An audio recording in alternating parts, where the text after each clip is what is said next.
Good morning.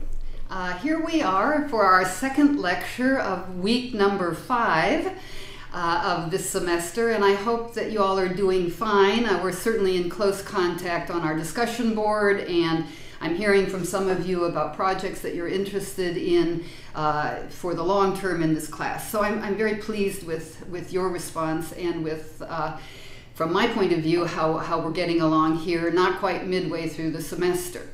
Today we have the first of 2 lectures by Annie Swank. Annie is not a professor at the University of Houston, in fact the only lecturer in this class who is not. Annie was in my online class about 5 years ago, and she very kindly emailed me about her background growing up being born and growing up in Brazil. And then she sent me the text, the first text that is assigned to you. I called it Brazilian Memories on the website, but I asked you to read that for today. And when I needed a good lecture or 2 on Brazil for this class, I remembered Annie. So I had her email, and I still, of course, had her wonderful text, which you will have read, I hope, by now. If not, stop the video and read it. Growing up in the land of Orishas. And so I asked Annie if she would help me out for this class, and she said yes, very kindly. Her huge day job is information manager at Hess Oil Production Company. I hope I've said that right, Annie. Annie's a lawyer, and she's an accountant, an auditor. She travels enormously. Just since we've been in touch in the last couple of months, she's been in Kuala Lumpur, in Mexico, and someplace else. London. So we're very lucky that she's willing to take time to help us out. There are going to be 2 lectures. The first one today is on colonial Brazil, as you know from your reading. And what we're going to do is see the coastal Brazil, the Brazil you've read about for today in this lecture, and then in week 9 we go to the second part of our Brazil study, which is going to be the backlands, the hinterlands, as Williamson calls them in his chapter that you've read. But let me just, before I let Annie be much more interesting than I am on this subject, let me just go through what you are to read in order to be prepared and to learn fully from Annie for this lecture. First, her text, Brazilian Memories. I've labeled it on the website. Then we have next the Afro-Uruguayan art. It's a web paper that was submitted to me by a former student, Norma Munoz. It's a very interesting visual approach to the African tradition along the Atlantic coast, in this case of Uruguay, but continuous with what Annie's going to be talking about, the immigration and importation, enslavement, and integration of African culture and peoples on the Atlantic coast. So I ask you to look at those images. They're contemporary artists, 20th century artists in Uruguay, and I just think Norma did a great job on that web paper. The third that is assigned is Pierre Verger. On the website you have an assignment for going and looking at photographs by this marvelous photographer, and I've asked you to reply to the assignment on the discussion board. I won't go into that further except to say please read the biography of this very interesting photographer who photographed Brazil and then Africa because he understood he couldn't do one without the other. He eventually becomes himself a practitioner of voodoo and an interesting participant in the cultures that he has photographed for us. Of course, they're historical photographs, and I'm going to ask you, as you may have seen on the assignment on the web, to compare and contrast photos from Brazil and Africa, from Dahomey, now Benin. We say Benin in French accent, but this will become clear to you on the assignment. It's something just for your interest to look and to enter into the spirit of the visual culture of this cultural complex, let me say. Okay, that's the third. The fourth is Mr. Edwin Williamson. Now, this guy's so brilliant, I can't even stand it. This is the first time that I've used this text, and maybe some of you have read from it in other classes. We're only looking at the chapters on Brazil. This week, you're to read Chapter 5, Colonial Brazil, and Annie's going to get into the details of that. I've got these flags to remind myself, to remind you that there are maps at the back of the text. There's a glossary. Especially the map of colonial Brazil and contemporary political Brazil will be useful to you. I have posted there are maps, of course, on your website. As you know, you've seen them. I'm going to try to post, if I can, a map of Western Africa so we can start to see that territory in connection to Brazil. So Williamson for today, I think you'll find it clear and easy reading. And then the fifth of the texts, a short one, fairly short, is Roger Bastide. Much more theoretical, and he's going to spend more time with this one, but it's also concerned with Afro-Brazilian culture, society, religions. So I'm hoping you will find this complex of visual and historical and sociological. This guy's a deep sociologist. He tests out various disciplines, but we'll talk about that in a minute. So there's a kind of array of text, but Brazil is such an important part of Latin America, and we sometimes forget about it because we're so busy being neighbors with Mexico and speaking Spanish that we forget that Brazil is enormous. With that, I want to say one more thing about Annie, besides that we met virtually in a class a long time ago, 5 years I think, Annie, is that she was born and raised, I've said this, in Brazil, and I've asked her to begin by telling you a little bit about how that is, her family of immigrants, where they came from, how she was educated, and how she ended up becoming an American citizen. An interesting story of various immigrations. So Annie, with that, it's yours. Thank you very much, Professor Zamora, for your introduction. Yeah. Growing up in Brazil, it's so emotional, and for me, being a child of immigrants and coming from a country of immigrants, it's very rewarding to be able to give this lecture about all of Latin America. My father was French, and he immigrated to Brazil right before World War II due to economic circumstances. And my mother was Brazilian, born in Brazil, but her father was from Spain, and he had immigrated to Brazil as a small boy to work in the rubber plantations in the northeastern part of the country. And after he grew up, he met my grandmother, his wife, who was herself of mixed blood, Portuguese descent, and Indian.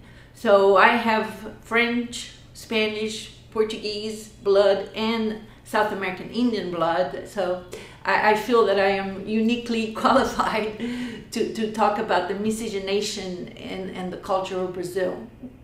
Additionally, because my father was French, he insisted that we spoke French at home, and I did all my studies in the French school in Rio, even going after high school graduation to France to get a degree in marketing and public relations. Once I returned to Brazil, I was working for the National Oil Company, traveling extensive throughout Brazil, at refineries and other facilities, offshore rigs. And then I went to Salvador, Bahia, which I fell in love when I visited the city for the first time because of its rich cultural heritage and enormous African influence. And there in Salvador, I was working for Petrobras, and that's where I met my husband, who was American, and he taught at the American school in Salvador. So it's just an interesting global story which mix immigrants and oil and gas and American culture. I ended up back in Houston because I had a background in oil. Houston being the oil capital of the United States, we had met a lot of Texans in Salvador who worked for oil companies that were very friendly. So my husband and I decided to come and establish ourselves in Houston in 1979. So that basically summarizes why I'm here today. And as you see from my paper, it starts with memories of my early childhood, and we lived on Copacabana Beach. My bedroom overlooked the ocean, and there was not one day where I was not looking at the sea, admiring the sky, looking at the beautiful boats coming back with the fishermen, bringing the catch of the day at the end of the day. And this is associated with a lot of cult memories from African ceremonies, because even nowadays, and as you can see from all the lectures, the African religion is still an inherent part of the Brazilian culture at all levels of society, from upper middle class, from the presidency of Brazil, all the way down to the slums. We have individuals that practice African religions and believe in it and take it very seriously, even though they might be Catholics or Protestants or Jewish or have other faiths at the same time. So as a little girl, I remember clearly walking in the streets and seeing offerings for the gods at intersections. They had bottles of rum and alcohol and cigars and chickens that had been cut and decapitated with all their feathers still on, and ribbons and flowers, candles, a whole world of symbolism and images that are very, very vivid in my memory. One of the most important days was the last day of the year, 31st of December, where we celebrated the cult of Iemanjá. Iemanjá is the Brazilian goddess, it's the African equivalent of the goddess of the sea. And as you will see in the different lectures, the Africans had transposed all their gods from Africa into the Catholic hierarchy. And Iemanjá is supposed to be the Virgin Mary at the highest level. And other gods became Santa Barbara, or Saint Geronimo's, or Saint Francis. And so they were able to worship their gods that they brought over from their culture in the world of the white plantation owner. My paper covers all the main topics that we will see with those different texts that Professor Zamora has mentioned, starting with, of course, the religion, also the colonial architecture, the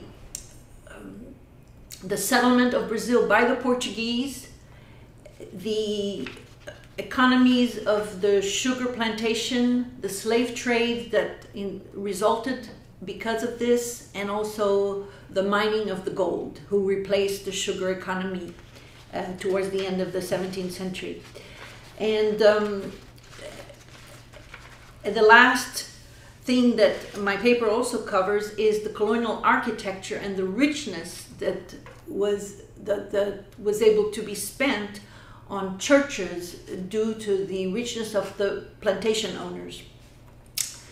So maybe I should cover some of the points in the Williamson summary. I'll come back into the picture here. I'm just sitting back and enjoying what you're saying. I think that would be correct, that we move to the next reading. And if you haven't read it yet, it depends on how you learn, whether you want to hear Annie talk about the text first, or whether you want to stop the video and read this chapter in Williamson. But I think that would be a good way, because as I said to Annie, her text introduces all of the main issues that then we're going to go into in historical detail in Williams and in sociological detail in Bastide. So yes, I think why don't we proceed, and there will be, in fact there is a review outline of this chapter which Annie's kindly offered us, and I've posted so that it's a bit like the review outline that I've posted for you on our chapters in the Buried Mirror so far. So it's a wonderfully readable chapter, but I think it would be very important that you point out some of the important parts. Yes, and I'm going to open my book and start underlining, and you all do the same. Thank you, Professor Samora. Well, Brazil was discovered on April 22, 1500 by a Portuguese navigator called Pedro Álvares Cabral. The Portuguese were fantastic seafarers that had already been trading along the coast of Africa, and they, like the Spaniards, were looking for a west route to the Indies. And so when the Portuguese discovered Brazil, they had no idea that the Spanish had been there before, discovering the upper part of the continent. So the beginning of the settlers were mostly degregados, which are people that really didn't have a very high social status within the kingdom, and they were what we would call nowadays entrepreneurs or adventurers that were willing to go navigate the world and find new land to increase their riches. And the Portuguese crown, of course, didn't have the means to develop this huge piece of land, so they divided the coast along 12 capitanias hereditarias, which in the book it's called captaincies. And those were roughly pieces of land that were given to a Portuguese, and with it he acquired a certain nobility. This land grant came with inheritance rights. He could pass this on to his issues. And in the beginning, the only thing that really Brazil had to produce was a wood called pau-brasil, because it came with a certain red color from brasa, which means coal, not coal, but burning coal.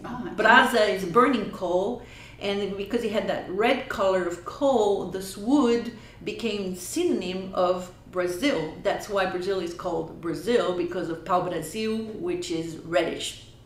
And so the coast was occupied by Indians who were nomads, hunters, and gatherers, and they did not have the same level of sophistication in their civilization as the Incas in Peru or the Aztecs in Mexico.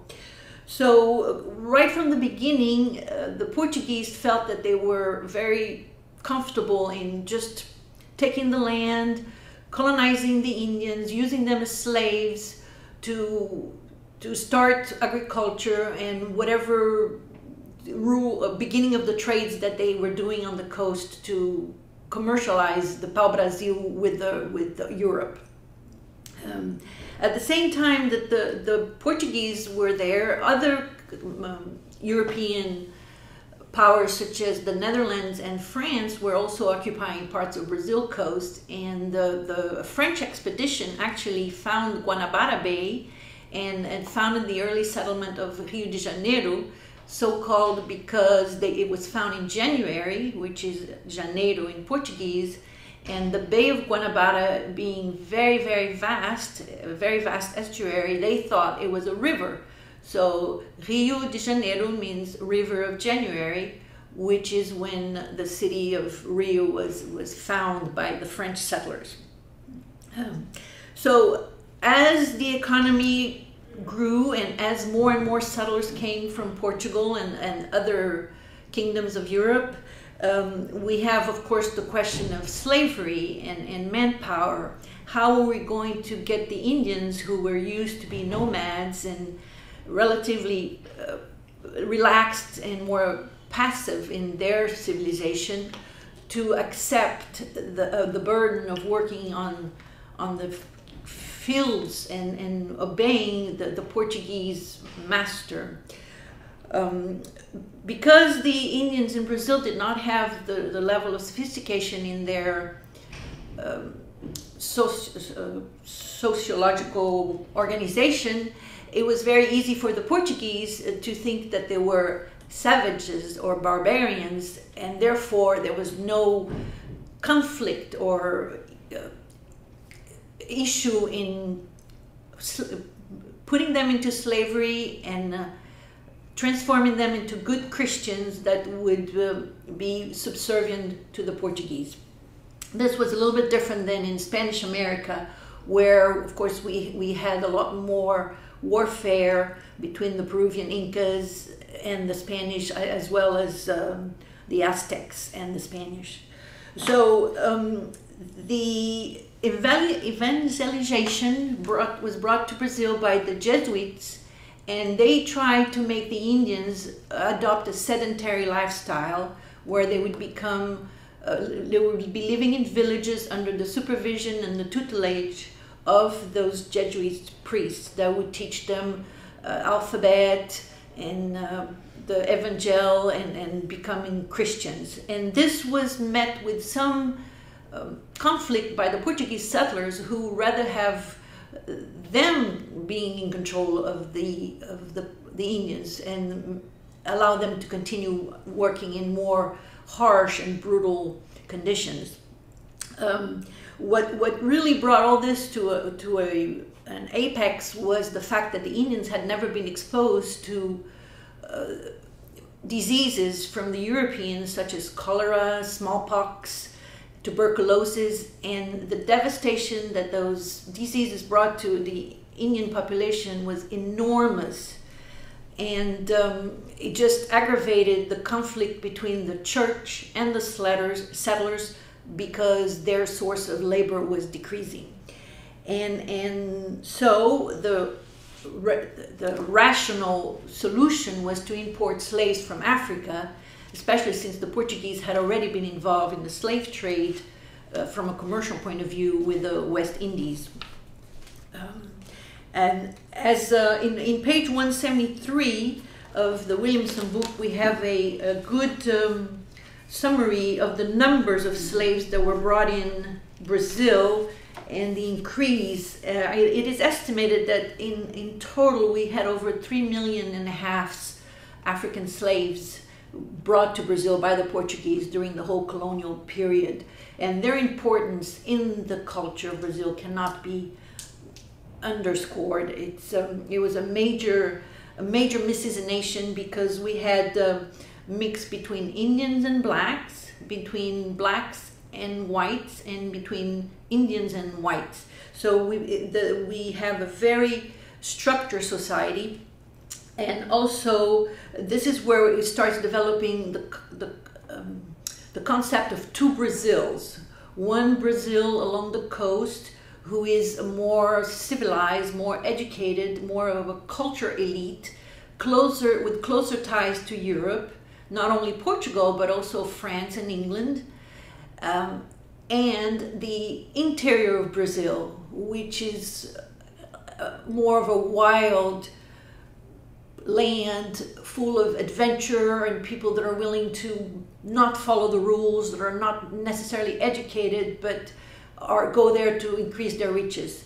So this is the beginning of this contrast between the settled coast and the marginal interior of Brazil, which is going to become more important as we go into the next chapters and we study some rebellions that occurred in the backlands of Brazil, and also the whole concept of the capital of Brasilia, who was established in this frontier land.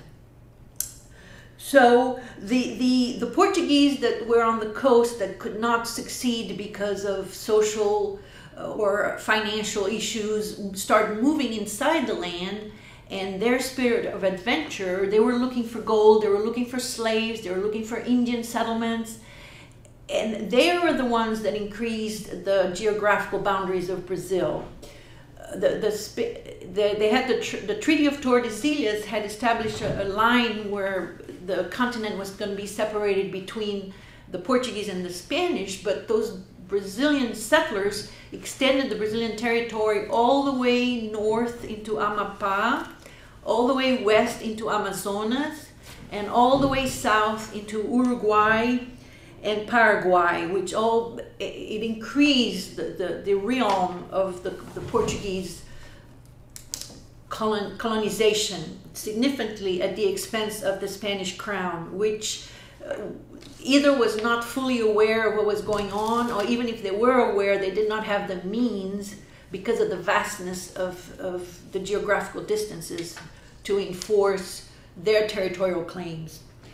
And Annie, excuse me, here I will interrupt and just say that our dear Edwin Williamson does give us a line right here. I can't tell you a page number, but the Viceroyalty of Peru happens to be the map where we see the line of the Treaty of Tordesillas. We can talk a little bit more about that later, but colonial Brazil, 1700, is on this side, and you can see over here the line and how big Brazil is. I'm just saying that this map confirms exactly what Annie has said, which is that Portugal was given the part of Brazil that sticks out here, the eastern part, but in the end became a vast land precisely because of these adventurers or bandeirantes.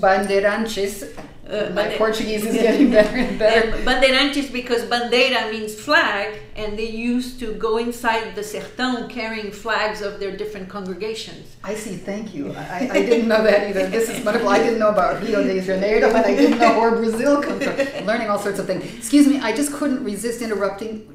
Look at your maps in this book, and maybe I'll even scan this one and have it accompany this point in Annie's presentation. Keep going. Sure, thank you.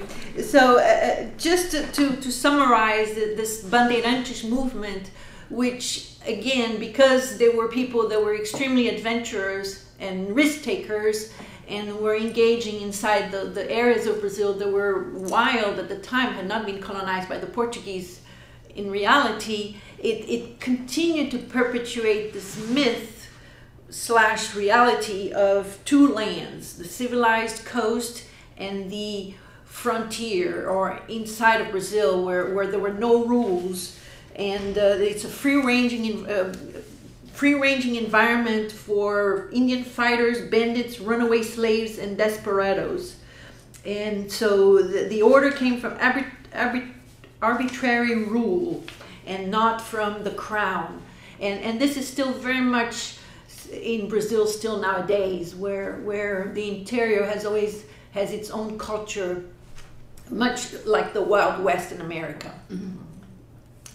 So moving towards the next subchapter of the Williamson book, we have a different colonization in Brazil as opposed to Spanish America.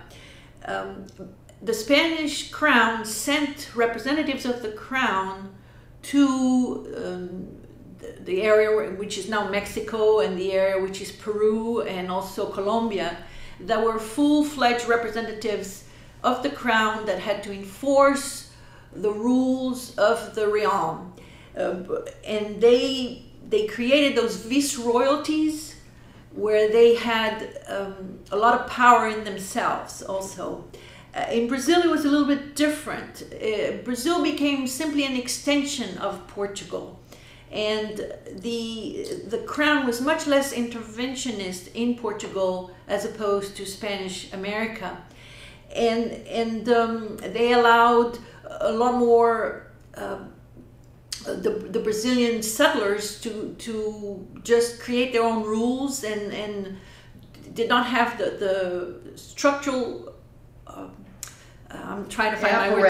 The structural system. The structural system from Castile is also, the Portuguese were different from the Spanish in that as conquerors. The rules were not always followed, and there was a lot of graft and corruption.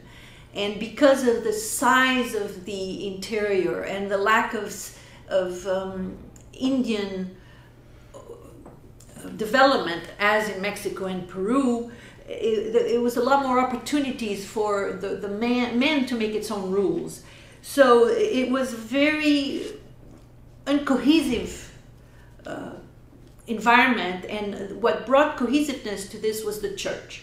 The church was the factor that maintained a certain harmony in the realm and prevented the Portuguese to go against the crown. It prevented the Brazilian settlers from wanting to be against the crown in Portugal. And because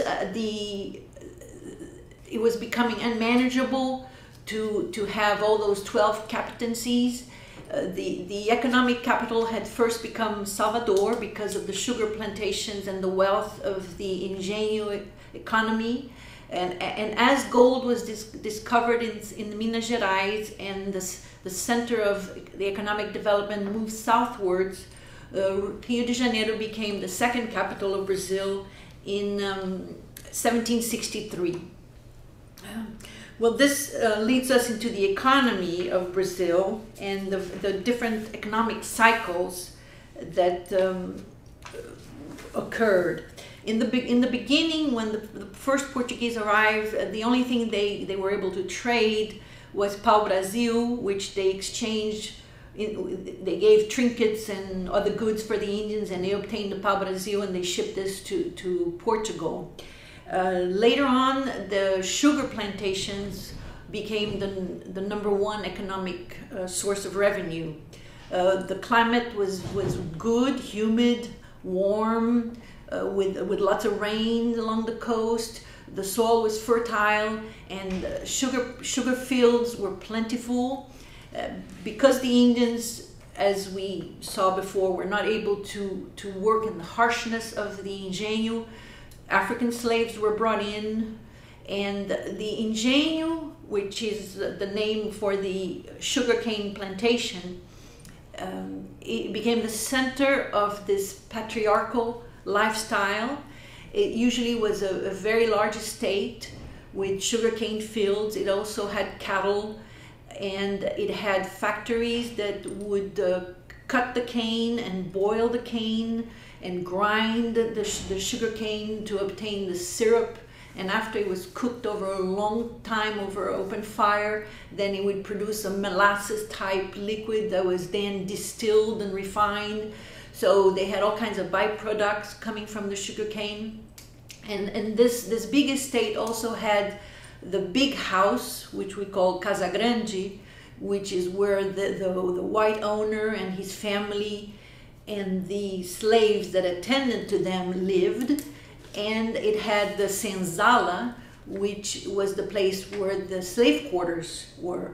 And there was a certain harmony among all those occupants, even though, of course, the slave and master relationship was very clear. However, it was not unusual for the Portuguese masters to take slave women as concubines, and the bastard children that came from those unions were raised in the Casa Grande along the white children from the proper married couple. And there was some amount of laxity and tolerance in those extended family situations. And the slaves that live in the Casa Grande, which were very close to the white owners, were treated with much more respect and affection than the slaves that work in the sugar cane fields, and also in the engenho, which is in Portuguese, engenho means machine, and that's what grinded the sugar canes. So as we're going to see in the Bastide text, how did the African survived in this extremely brutal, repressive new world where he was brought across the ocean in those dark passages, ships where they were all manacled together on the bottom of the slave ships. Well, he had his religions, he had his customs, he had his traditions, his music, and his dances, and those survived. Those were brought across, and Brazil imported a lot of slaves from Nigeria, from Benin, which used to be called Dahomey, also from Angola, and also from Mozambique. Those were all territories that the Portuguese had conquered. And of course, those had different African kingdoms, different African tribes, different African customs. And they maintained those separations in the beginning of the when they were slaves, they were able to maintain their cultural identities as distinct kingdoms from Africa. However, once abolition came, the distinction among the different African tribes started to erode, and more black cohesiveness grew as a result of having lost the plantation patriarchal cover. So as the plantation system increased due to the increase of the sugar economy and the trade with Europe, the bandeirantes that were going inland found gold deposits in Minas Gerais. Minas Gerais means in Portuguese general mines, and it's in the center of Brazil, and we have cities such as Ouro Preto, Diamantina, who grew up. Ouro Preto means black gold, Diamantina means a diamond city, and those cities still have beautiful architecture from the colonial period, very, very elaborate, ornate churches and seminaries that were built with the money and the wealth from the mines. So gold replaced the sugar as the next source of riches in Brazil. And because, as I mentioned before, the Portuguese crown was less interventionist than the Spanish, there was a lot of lawlessness and corruption in those gold mining towns.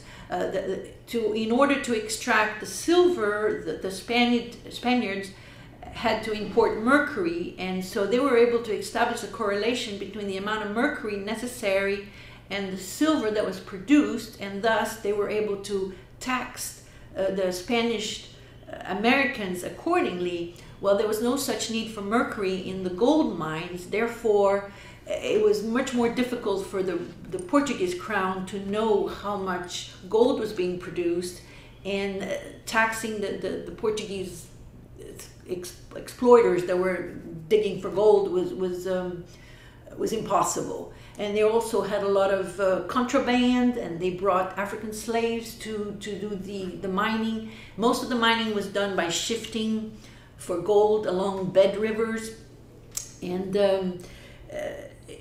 this again perpetuates this other Brazil of the inland that is more lawlessness and wild and frontier-like. Another part of the economy that developed as the center of power shifted south was the ranching in Rio Grande do Sul, which is the southern part of Brazil, which is frontier with Uruguay and Argentina. There was no mountains there. It was much flat land, a colder climate with vast extenses of land that were very favorable for cattle ranching. And southern Brazil is very, very similar to Argentina in that we had what we call gauchos, cowboys, that were extensively raising cattle, and they didn't have as much slave importation there. So because it was an extensive type of agricultural development, they need less labor. So those are basically the colonial economic cycles, starting with pau-brasil, sugar, gold, and then ranching. Later on in the 19th century, we would have cacao and coffee as the other commodity exports from Brazil. The next subchapter is about the society, and again, there is much similarity between Portuguese colonization and Spanish colonization in that nobility was extremely important, and nobility was conferred with ownership of land. The greater the estate, the more noble the ranking of the colonial master in the new land, and also purity of blood was extremely important. They wanted to maintain a caste system where the Portuguese that came over would intermarry among themselves, and maintained their whiteness, even though they had no objections as having concubines from other races. But again, they had this dual structure where the higher the whiter the skin, the more noble, the purer the blood, and the higher of the elite in the society. And this elite class were basically the ones that own all the engenhos, all the plantations, all the large estates that produce sugarcane in Brazil. And as they moved inland, the mestiçagem was great because the economy was away from engenhos and plantations and more towards gold and ranching, and that was the purity of blood there was not always able to be maintained. Of course, the slave influence and the intermixing of races produced a variety of very subtle degrees of colors. And in the beginning of colonization, they kept track of all those nuances between 3/4 Indian and 1/4 black and maybe 1/8 Portuguese, etc.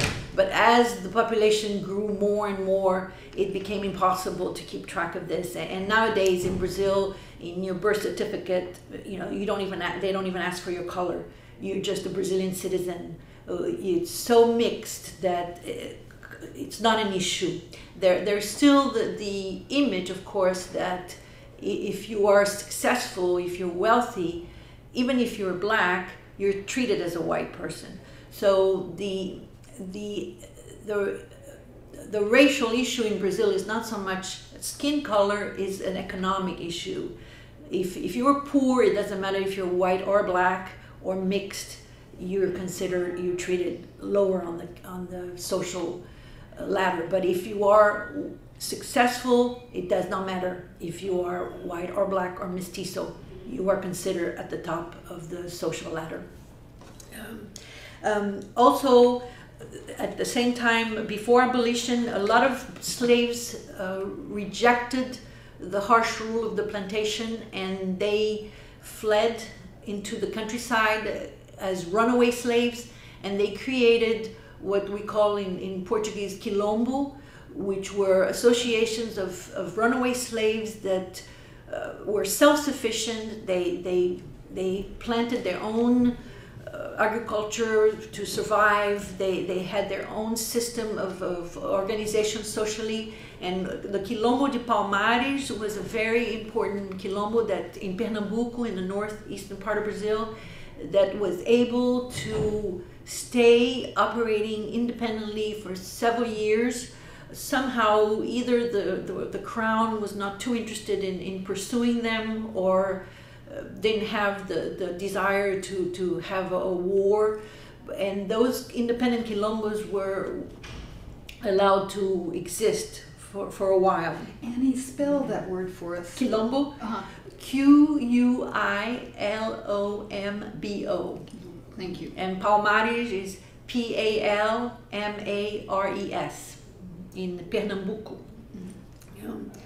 At the same time that we have the nobility and the purity of blood and the different castes due to the color and the mix, we have the church who with evangelization and Catholicism entrenched all those different classes and substrata into a social order and give legitimacy to this population that is half mixed, half bred, not always fully married, half bastard, desperados in the inside of the country. So all the church legitimized and gave a semblance of order to this very disorderly realm.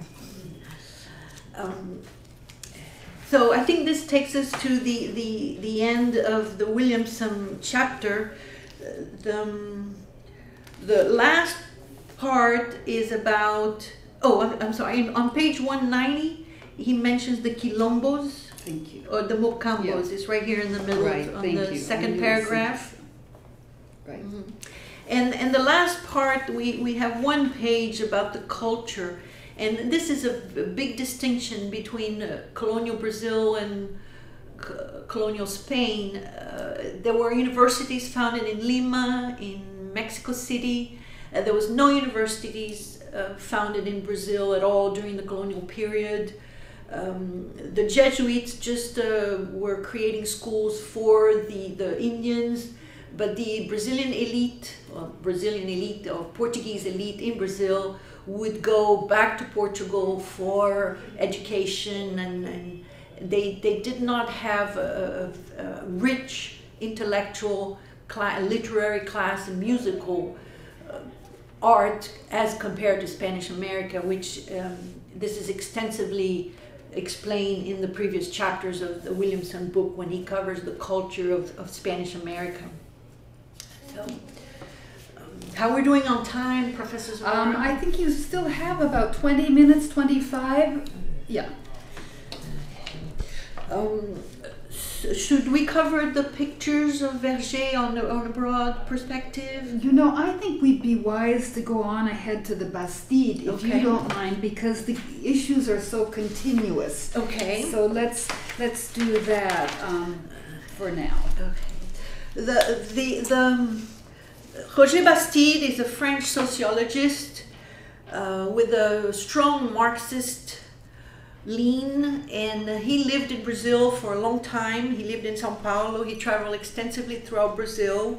He became a Brazilianist, and his book on the African religions of Brazil is one of the seminal texts on cultural integration between Africa and Brazil on religion and sociology. And his main but there's a lot of different points that he makes in this chapter. And again, this is chapter 8 of the book, and it's the middle chapter that concludes the initial 7 chapters, where he goes into a lot of more detail about why he gets to those conclusions here. So here he's just saying, this is what I believe, and I believe this based on all those arguments that I extensively explained to you on the 7 previous chapters. So I just thought we would concentrate on his conclusion and give you the highlights of his thesis. So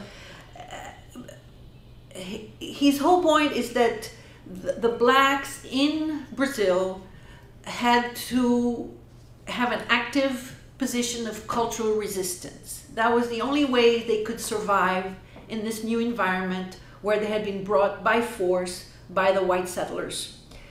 And because they did not have a political outlet to express their resistance, they couldn't vote, they were not free, they were slaves, they had no political rights whatsoever. So the only way they could express their resistance was through religion. So religion is more than just a belief. It becomes an ideology of exerting oneself and resisting the oppression of the masters. So resistance becomes religious when it cannot be political. That's his premise. And he mentions that Catholicism and the church was a channel of upward mobility because the white settlers were Catholics, because they had this concept of nobility and purity of blood.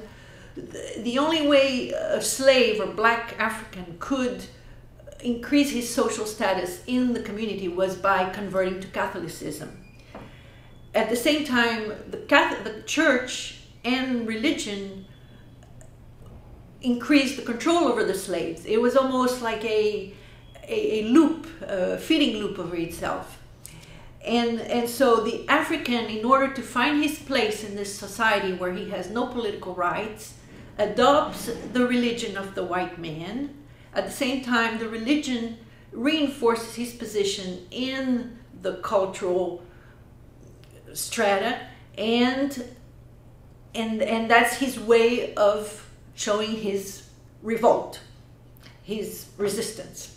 That's his thesis. So In a slave system, the social distances are a maximum because there is no communications. You're not exchanging your labor for money or wages. You're under complete control of the master, and so this social distance, it's very, very hard for the oppressed to establish their own identity.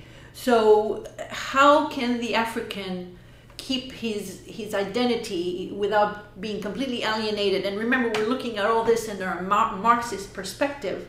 So the religion become a hiding place, and the African developed this dual perspective where one religion influences another, and he goes into detail on page 160. So first, on page 159, he explains that there were differences between the different tribes and ethnicities that had been imported into Brazil, such as the Malay, the Yoruba, the Dahomey, the Angola, the Congo, the Mozambique, and those differences were just as wide as between a black and a white man. And so the religion survived as a belief and a feeling, detached from the system of global society and confronted with the necessity of fitting itself into another such system. So what he's saying here is that the African had to find within the Brazilian social structure a niche into which he could insinuate his native civilization. And those niche were the batuques, which is the drums, the fraternities of colored people, the organizations of the Negros, and the different nations based on those different kingdoms that came from Africa. So those sacred values that came from Africa made themselves working inside the Brazilian. So on page 160, he mentions on the second paragraph, the niche became a hiding place. Beginning with sacred values, the entire African society worked its way in to reconstitute itself from the highest to the lowest level of depth sociology, at least to the extent that demographic conditions and the rupture of the lineages permitted. So among the slaves, they reduplicated the social symbols that they had in Africa. And what I was saying about the dual perspective is that, let me try and find here what I was.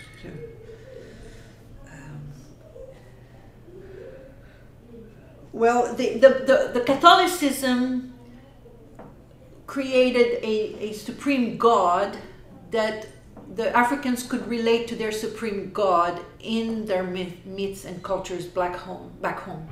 So they created this dual identity where they could fit into the white man's world by believing in Catholicism, and they could still found their place in their traditional society, but by maintaining their black religion.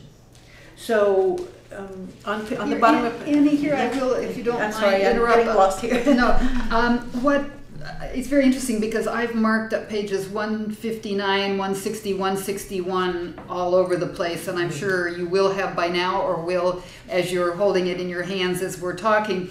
But what I'm interested in here, and what you're saying, but you haven't quite used the word yet, and I kind of want to, is syncretism.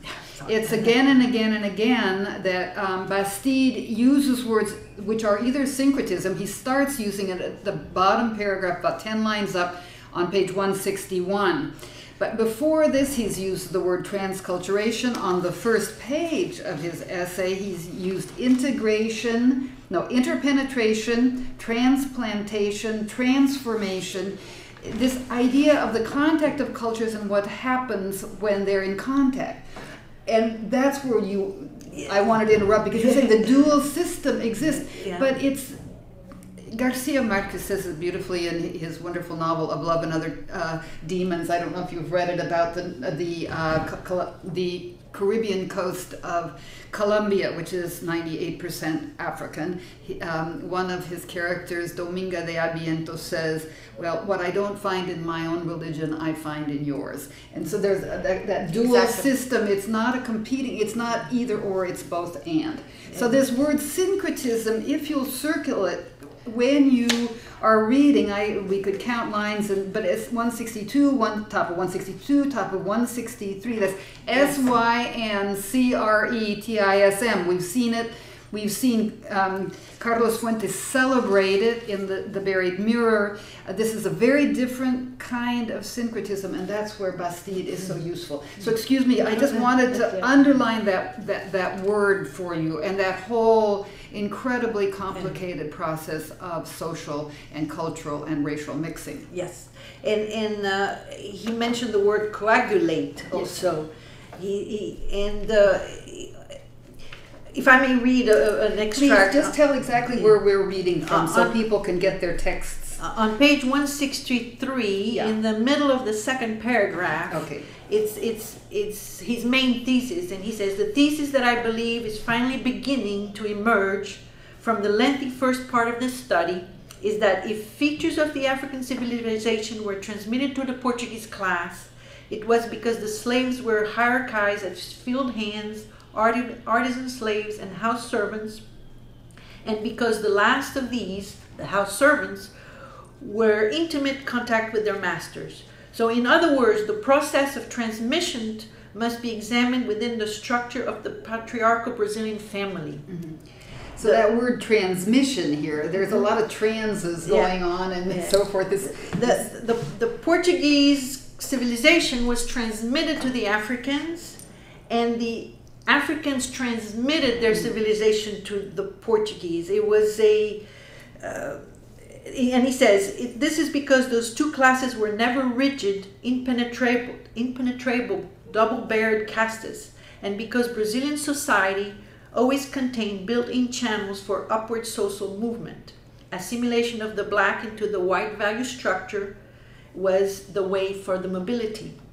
And the fact that the blacks were living in the Casa Grande with the plantation owners transmitted the black values into the Portuguese. So one of the things that he mentions after that is once we have the abolition of slavery, the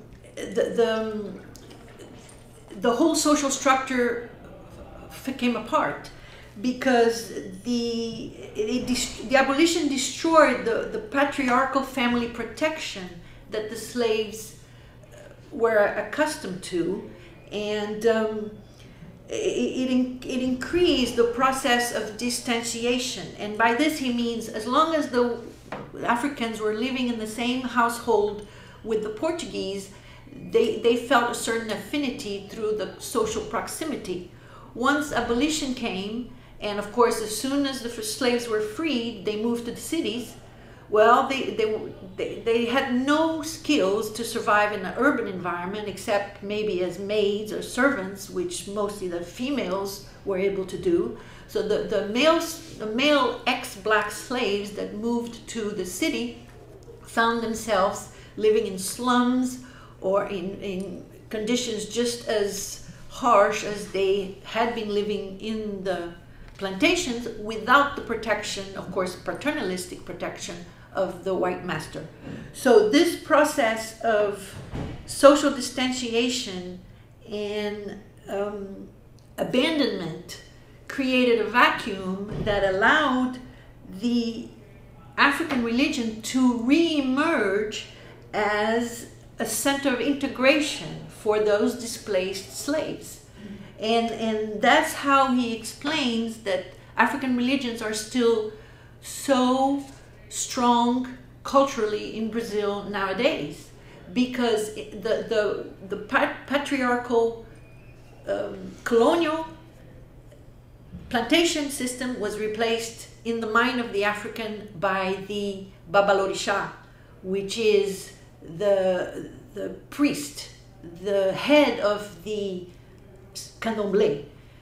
because if you see on my paper, I explain a little bit how the structure of the candomblé is and the cults, and they have groups of believers that gather together in a sacred place called pajé, and of course they have a priest who is in charge of the ceremony, and there's a whole organization. So the organization of the Engenho went with abolition, and the black moved seamlessly into this new organization of a religion that gave him the moral tools to fight his alienation, according again to Bastide's Marxist sociological perspective on religion. That is a tool of resistance, a tool of political resistance. That's the premise that he uses in his article. So, and then when we have the Republic, the politician becomes the new patron, and so the politician dispenses the favors, and he buys the votes, and again it's just a different structure that replaces against the Engenho and the plantation. And the politician is going to be very, very keen to maintain good relationships with all the different cults. And when I mean cults, I mean the different candomblés, the different babalorixás.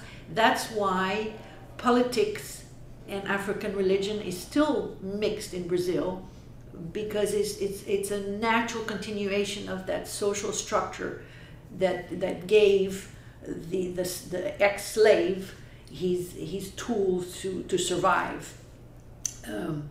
So I think another thing that he mentioned is the dual loyalty in page 168.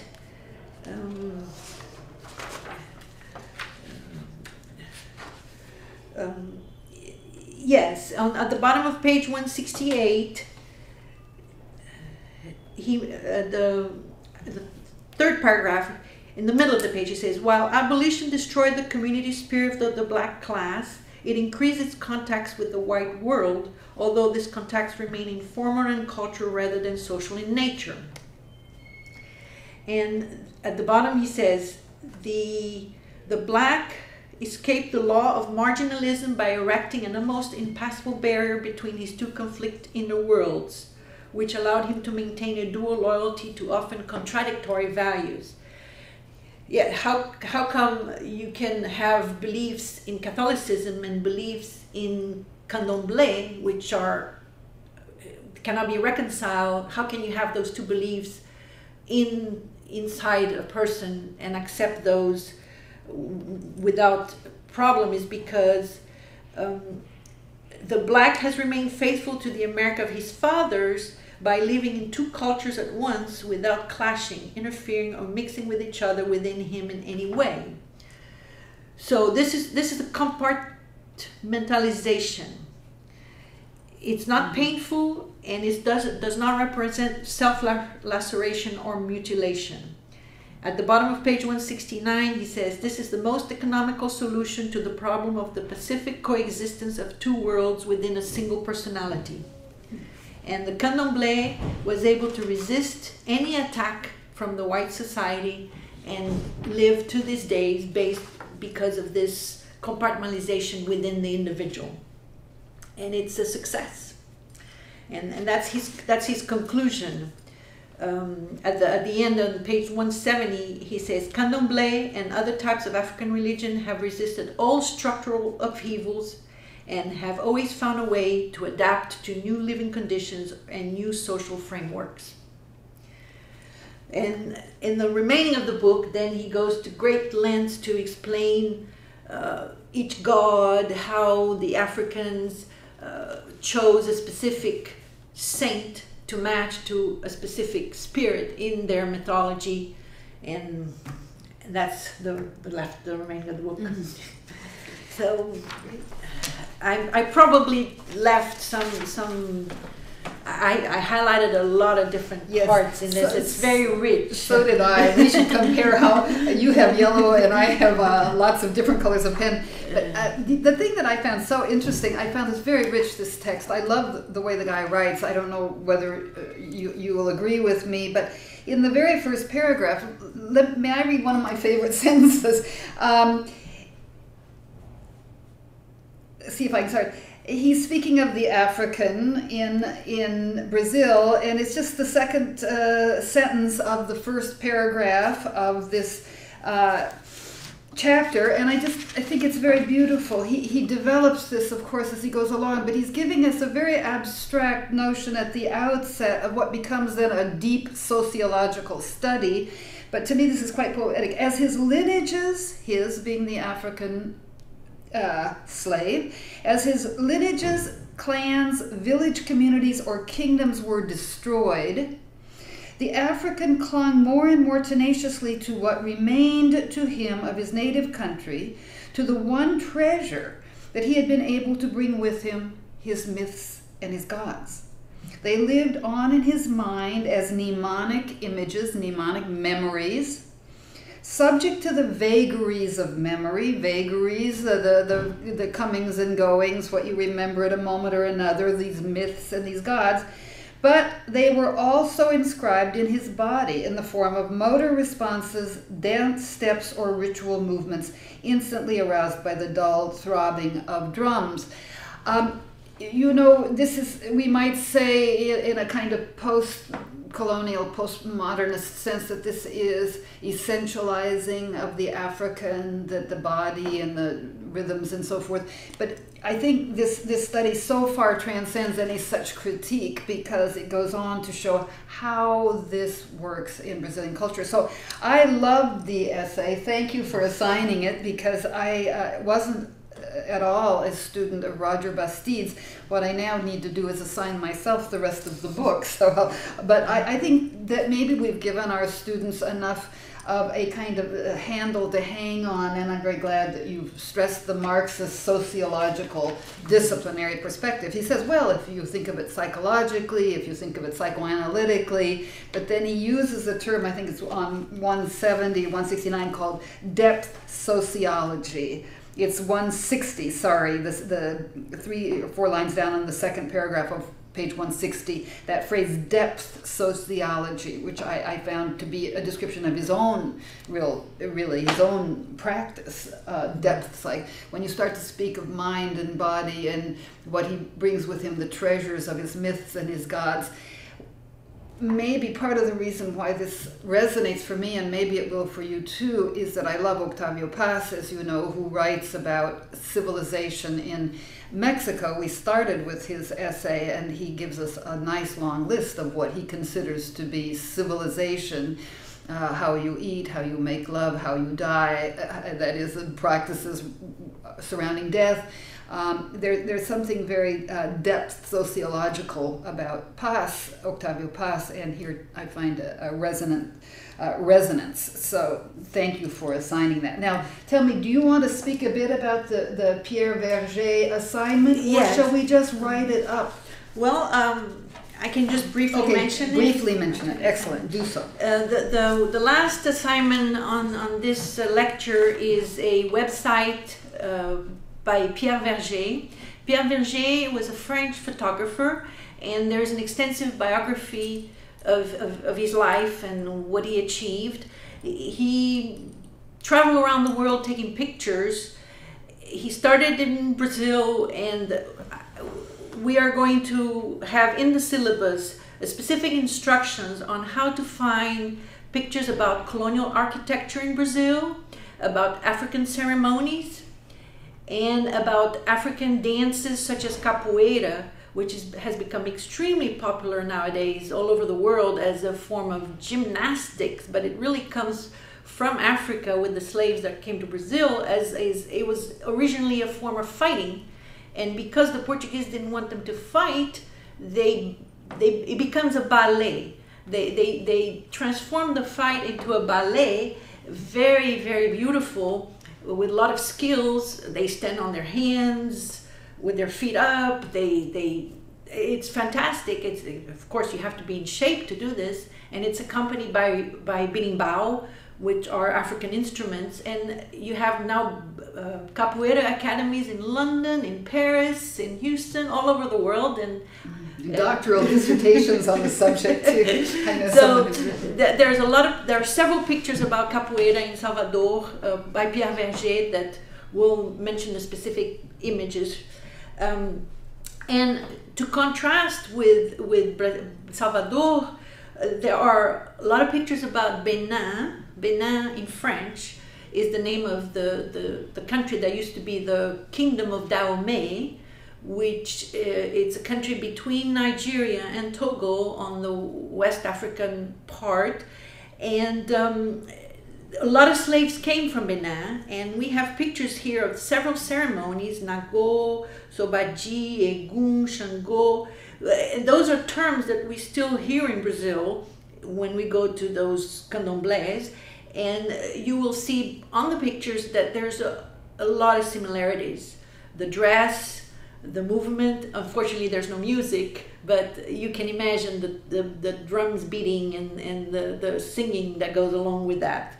I'd just like to briefly mention that my daughter, I have a daughter who is 24-year-old, who is a graduate from U of H, and she is right now a Peace Corps volunteer in Benin.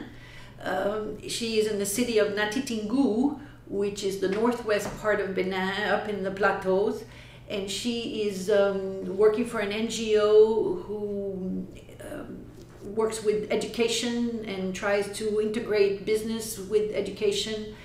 And I'm going to be privileged to go visit her for Christmas and New Year this year. And I was going to take this opportunity to visit Ouida, which is a sacred city on the coast of Benin, where there is a voodoo festival, and they come, different voodoo cults come from all over Benin to celebrate in this still very living, very vibrant religion that is still celebrated on both sides of the Atlantic nowadays. And so there are pictures from Pierre Verger on Ouida and Natitingu and those African ceremonies that are going to be in the syllabus, so that you can refer and compare and contrast the similarities and the cultural implications that are still there. Good. I'll come back into the camera range here. Well, thank you. I think what Annie has given us is a sense, at least, of colonial Brazil, and certainly you've directed us nicely through the Williamson and the Bastide, which I think, if you read carefully, you'll have a very good sense of Annie's world. And what I had kind of wanted to do, Annie, and I'm just wondering whether we're trying the patience of our audience or not, is to think comparatively about Spanish New World and Portuguese New World. As I was reading these chapters, I was very struck by the differences, some of which Annie has brought out. But for example, the ways in which in Mexico the church and the crown were there. Cortés conquers Tenochtitlan, Mexico City, in 1521. By 1524, there are Franciscan friars there. By 1531, they're Augustinians. By 1535, that is 14 years after the conquest, the church is already establishing its stronghold. The viceroys that you mentioned, the Spanish bureaucracy is enormous. Within a very short time, printing press by 1531. Spain had a very different idea about the wealth it was going to take out of the Spanish New World. It was going to catalog everything. There was nothing that went unrecorded, as opposed to this Brazilian enterprise where Portugal was busy on the coast of Africa. It was busy in the Far East, Macau and so forth. Goa, exactly. So this New World, well, of minor interest. When they didn't find silver in particular, that was, whereas there was plenty of silver in northern Mexico, we know, the mines of Zacatecas, San Luis Potosí, Potosí in now Bolivia, what was Alto Peru. So the different attitude of the Spanish crown and the Portuguese crown toward their American colonies was striking to me. I really didn't know that. the role of religion is essential, as you pointed out, but really when the African world arrives, and the Jesuits are there early on, but the Jesuits are at odds with the settlers. Imagine, I mean, they have different ideas about what they're going to do with the Indians, and so they're fighting, as opposed to what the Jesuits did in Mexico, high Baroque educators of the elite sons, I should say, not sons and daughters, sons, I almost made that mistake, sons of the nobility. So the different role and different presence of religion, in both cases religion is essential, but very different models. And we could go on and on, I guess. I had made a list of 6 or 7 comparative points and really contrasting points with respect to the ways in which the Portuguese, let's say the Portuguese imperial project as opposed to the Spanish. And we don't think, perhaps we kind of think of the Iberian Peninsula and we think of Portugal and we think of Spain, and frankly I hadn't paid attention myself until just now about the differences in those imperial projects and the very different countries that have resulted, of course. So Spanish America, one thing, Luso-Brazilian America, another. And you're helping us to make some distinctions here that are important to be made. So with that, do you want to sum up anything here, Annie? We're going to hear from Annie again in week 9 about the hinterlands, the outback, the backlands, this area that's the less civilized, the outlaw area of Brazil. So.